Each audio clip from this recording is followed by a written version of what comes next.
So where generally do you find your inspiration? Is it out taking walks in the woods and looking for interesting things to photograph, or? It's always nature, always walking through greenways and parks. It's right there, just the perfect inspiration for me. I grew up along the beach, and I lived by the beach for 3 years, and just the sandpipers and the shorebirds and the sound of the waves. And, you've got sound, you've got heat from the sun and sand under your feet, and it's just a very sensual type place. So, again, you get inspiration from that kind of experience.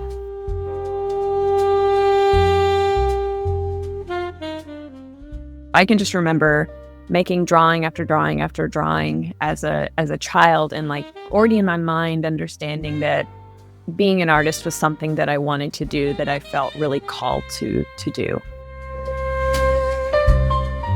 Initially, I was looking at photography and I was studying the history of the medium and thinking about what did it mean to be a photographer. And I had this very specific idea in mind of what it meant to be a photographer.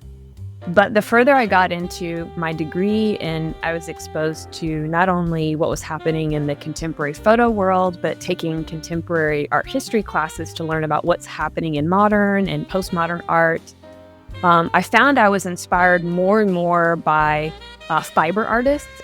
I was inspired by artists that were reacting to popular culture. And so all of this really started to formulate who I was going to become as an artist. And I found more and more that I really wasn't like a lot of photographers throughout the history of the medium that were more about picture taking. And I was much more aligned with some photographers that are more about picture making. And so thinking about the ways that we can use this medium to explore the unseen, and especially in my case, really thinking a lot about the construct of identity.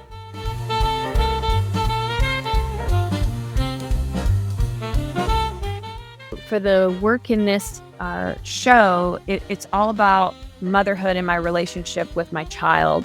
I have 10 works from the series in this show, and they're all collage works. And so these works, I'm combining portraits that I've made of myself and of my daughter, sometimes in the moment of something happening within our relationship, something I'm observing about our identities, and especially in more recent works, how our roles are changing, and how we see each other and how we see ourselves. I just keep experimenting. If I didn't learn anything else, I learned to experiment and keep stretching the boundaries until it's exactly what I wanted to see.